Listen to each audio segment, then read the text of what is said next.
La drogue, c'est mal. Ah non, un discours préventif, ça serait c'est compliqué à répondre comme question. En vrai, C'est comme un dessin animé en fait. Tu comprends pas. Regarder un dessin animé de temps en temps, c'est sympa, ça peut te donner des idées sur la vraie vie, mais faut pas non plus en faire que ça. C'est pas les bisounours. C'est pas le bisounours, la vie. Si je veux pas qu'il en prenne, je serais gonflé un peu de lui dire ça.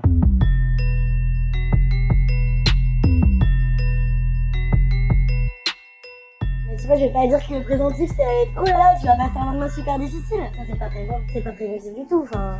Je pense que chacun consomme finalement ce qu'il veut, quand il veut. Déjà de pas toucher à la drogue, surtout pas en seringue, et puis après, d'aucune manière que ce soit. Si tu dois le faire, je t'encourage pas à le faire, mais si tu dois le faire, genre, fais-le avec des gens en qui t'as confiance. Moi, par exemple, la première fois où j'ai pris de la drogue, j'ai toujours été accompagné. Pour la personne qui en prend pour la première fois, je lui dirais fais attention, et selon quelle drogue la personne va prendre, je vais même rester avec. On m'a dit à quoi m'attendre, quels étaient les effets, mais quels étaient aussi les risques. Parce que quelque part, tu peux pas laisser une personne livrée à elle-même alors qu'elle sait même pas ce qu'elle va ressentir. Toujours être dans un cadre où on se sent en sécurité. Quand tu te drogues, en général, t'as quand même des conduites à risque. Ça nous est arrivé de se droguer, de prendre nos bagnoles, ça la raconte plus facile, tu peux aller coucher avec des bonhommes, et du coup t'en as rien à foutre de te protéger, pas de protéger. On peut à peu près tout essayer si on s'y est préparé et qu'on est dans le cadre. Après, les bons cadres et les bonnes conditions, elles vont différer selon les personnes, mais que tu aies conscience de tous les effets que ça peut apporter en bénéfique entre guillemets, mais aussi des risques que ça peut procurer. C'est ok, c'est cool, ça désinhibe, ok, t'es le maître du monde, mais en fait, à côté de ça, tu vas prendre des risques. Et le but, c'est pas de finir en tôle, à la mort ou d'avoir tué un copain. Et aussi, avant que la personne en prenne, si je suis avec cette personne, je vais lui expliquer les effets que ça va lui faire si j'en ai déjà pris. En tout cas, pour les psychotropes, c'est d'avoir envie d'essayer des nouvelles choses et savoir que ça va être nouveau et savoir qu'on va pas avoir le contrôle, quoi. Moi, je dirais que il faut être conscient de ce dans quoi on se lance. Si par exemple, c'est la première fois que tu prends du LSD, moi je vais rester avec toi et moi je vais pas prendre de LSD parce que justement, je veux avoir les idées claires pour te surveiller et pour que tu puisses te lâcher tranquillement sans te mettre en danger ou mettre les autres en danger. vas-y doucement, fais ça dans un cadre bon enfant et ne rends pas ça indispensable. Que je suis mal placé pour le blâmer, qu'il fasse attention à la quantité qu'il prend, à la manière dont il les consomme, avec qui il les consomme. Écoute-toi vraiment, fais-le vraiment que si ça t'attire. Il faut absolument toujours faire les choses pour soi. Pas prendre des substances parce que les gens nous le demandent ou parce qu'il faut le faire pour correspondre à telle ou telle image.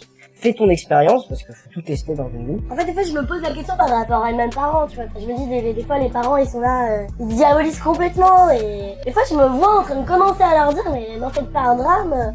Si vous saviez, regardez, je vais vous expliquer, j'en ai pris plein de fois dans ma vie, et pour autant, ça va, t'es pas complètement, je suis pas perdue dans ma vie, tout va bien. Mais surtout, genre ne rends pas la chose régulière et ne rends pas la chose indispensable à ce que tu passes une bonne soirée, quoi.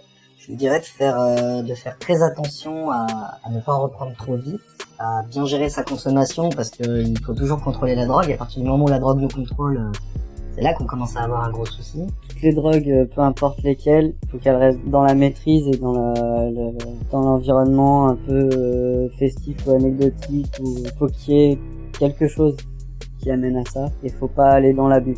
Et pour la personne qui aurait une trop grosse consommation, tu peux lui dire écoute, essaie de faire gaffe à toi et puis lui rappeler que voilà, tu sais que tu es là et que Bien prendre conscience que à partir du moment où on maîtrise plus sa consommation, ça devient plus du tout drôle, quoi.